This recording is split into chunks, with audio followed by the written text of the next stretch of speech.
just some free agent guys on the outfield market. Cody Bellinger is a name, and I just want to say this right now. So the Padres obviously missing out on Jung-Hoo Lee, big contract, well over $100 million. If the Padres weren't going to give Jung-Hoo Lee that, why should we think they're going to give Cody Bellinger double that? Because that's what I think he and his agent are asking for, is $200+ million. There are other teams out there like the Toronto Blue Jays that missed out on Shohei Ohtani that actually were willing to give him a lot of money to come to their team. The Padres were never in it. Those teams are desperate. Those teams might be willing to pay Cody Bellinger $200+ million. Who in their right mind thinks the Padres are going to be paying $200+ million or anywhere close to that to Cody Bellinger when he had one good season here and the 3 years before that were not? The years before that were good, but what about the 3 years in between? Like if they're going to spend big, it needs to be someone that's consistent. And by the way, they're not going to spend big this offseason. I just don't see that happening. They have a bunch of holes on this roster, limited resources, even with the Soto trade. Because if you look at the payroll right now, the room that they have to get to 200 is a different number than the room they have to get to the $237 million luxury tax number on Spot Track. If you go look at Spot Track, projected total tax allocations right now is almost $204 million.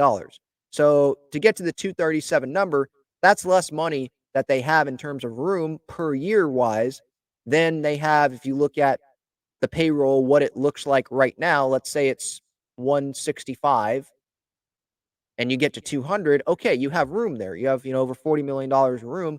That's not the case if I'm reading it right at least, if you look at the projected total tax allocations. So there's not a ton of room, bunch of holes, couple outfielders, hopefully a couple starters, a bat, high leverage reliever. Like there's some stuff that needs to happen here for this Padres team, and they're not going to be spending, or at least I hope not. They're not going to be spending $200 million or even 150, in my opinion. They're not going to spend $150 million plus on Cody Bellinger, who could be good one year and then not be good another. If they're going to spend money on someone, it needs to be more consistent. At least Xander Bogaerts, you look at him offensively going into this past offseason, he was consistent at the plate for the most part with the Boston Red Sox, average-wise, home run-wise. Like, you knew who Xander Bogaerts was. I mean, 2021, well, let's go back to 2019 with Xander. 2019, 155 games. He ends up hitting over 300. 2020 hits 300. 2021 hits 295. 2022 hits 307. That's going into the offseason. The Padres gave him the contract, right? Like, that's consistency there. If we go look at someone like Cody Bellinger that I saw on social media earlier today, some Padres fans mentioning Cody Bellinger's name, and I just don't see it happening. I think it would be dumb for the Padres to put Cody Bellinger on a big long-term deal. You look at him since 2019. Okay, an all-star, hit 305, great, MVP, but then in 2020 hit 239. Average isn't everything, but I'm just showing that number because of the consistency. I mean, the OPS and average will correlate.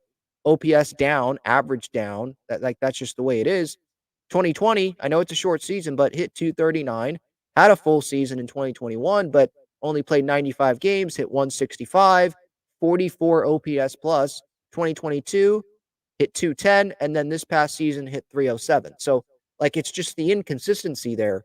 So I'd rather spend, $7-8 million, maybe even $10 million on a 1-year outfielder to play center, to play left, than to spend $200 million on someone like Cody Bellinger, to spend over $100 million on someone like Jung-Hoo Lee, who is unproven at the big league level, doesn't have power, could develop it, but he's coming off of an ankle injury, more like hit for average, but we know the average is probably going to go down because he's facing major league pitchers, which is harder than KBO pitchers.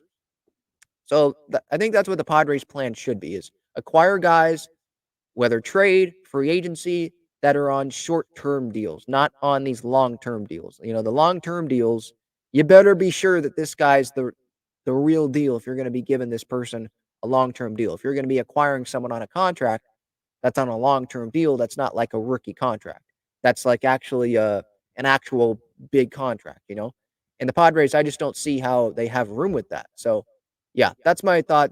Cody Bellinger, that's a no for me. I'm out on that one. we can let the Toronto Blue Jays, another team like that, go get Cody Bellinger.